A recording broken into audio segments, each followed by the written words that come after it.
Hey aí pessoal, tudo bem? Aqui quem fala com vocês é o Serra do canal Obrado. Sejam todos bem-vindos. Quero ir direto ao ponto. Vocês com certeza estão ouvindo muito estes termos aí, como intervenção militar, intervenção federal, artigo 142 e por aí vai. Então eu quero trazer para vocês bem explicado o que é uma intervenção federal e como ela se aplica. Ela realmente está na Constituição? E já respondendo, sim, é totalmente constitucional.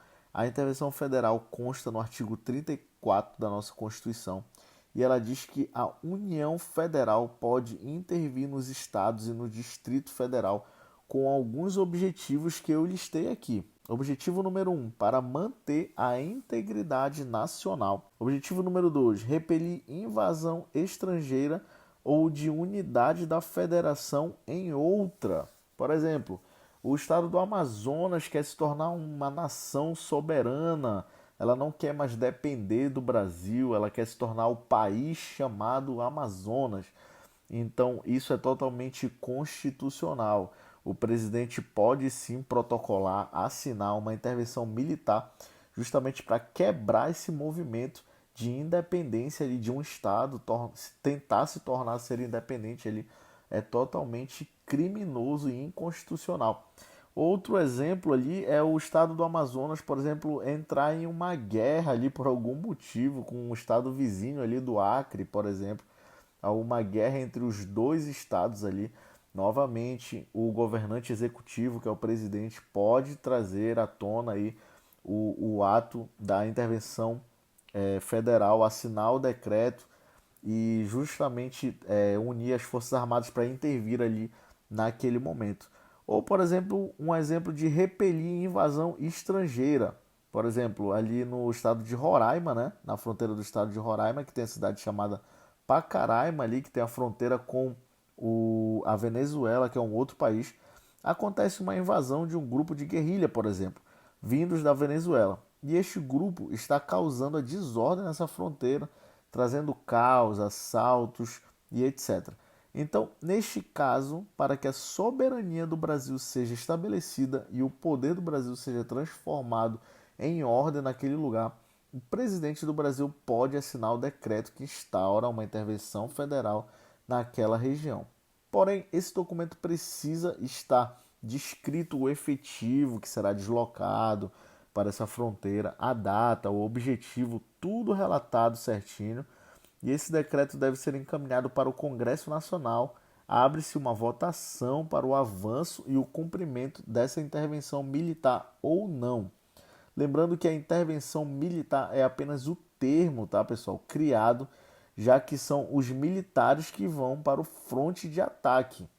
No parágrafo terceiro diz que, dois pontos, por termo a grave comprometimento da ordem pública, ou seja, manter a ordem no país por algum motivo de desordem grave, como aconteceu no governo do ex-presidente Michel Temer, o que foi um pouco recente aí. Quem lembra disso? Quem lembra que o ex-presidente Michel Temer assinou uma intervenção federal ali para o estado do Rio de Janeiro. O governo interviu ali no estado do Rio de Janeiro justamente para dar um apoio ali para acabar com o crime ali, para acabar com a guerra ali do tráfico de drogas ali com as facções terroristas, né?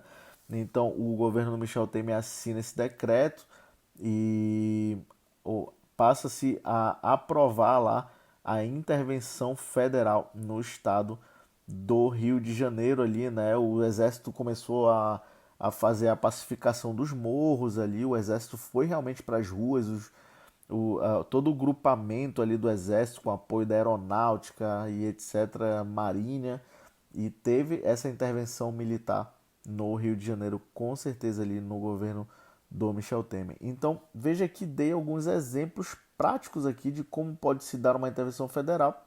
Ela é constitucional e ela pode intervir sempre para manter a soberania e o poder do país como nação. Ela não pode ser usada para atacar outros poderes como o STF, por exemplo, né? O Congresso. Então, a pauta das manifestações atuais que estão acontecendo não devem pedir pela intervenção federal, porque neste caso ela não se aplica, né? Por exemplo, Serra, esses movimentos, todos esses protestos, manifestações que estão acontecendo. Então, Serra, elas não vão servir de nada. Claro que vão servir, já estão servindo para muita coisa, né? Justamente para mostrar a indignação do povo, da metade dos brasileiros que não concordam com a questão das leis que precisam ser justamente mais aplicadas, né? A questão da lei da ficha limpa, a questão da própria indignação aí da metade do país que já está lutando na oposição contra o próximo governo que já está por vir. Mostra que pela primeira vez no Brasil está acontecendo uma direita forte, né? Não lembro, pelo menos aqui na minha geração, na geração que nós estamos aqui, não lembro de uma direita tão forte aí que tem mostrado a sua cara aí, que sabe onde quer chegar, que defende as suas bandeiras com convicção. Então é basicamente isso, pessoal. A intervenção federal, ela se aplica nessas maneiras para manter a soberania do Brasil, para manter o poder da Constituição do Brasil e manter a União sempre em vigor, sempre para cima. Esse vídeo te ajudou, deixa o like aí, te inscreve no canal que a gente vai sempre estar trazendo atualidades aqui sobre o mundo de política, beleza? Tamo junto!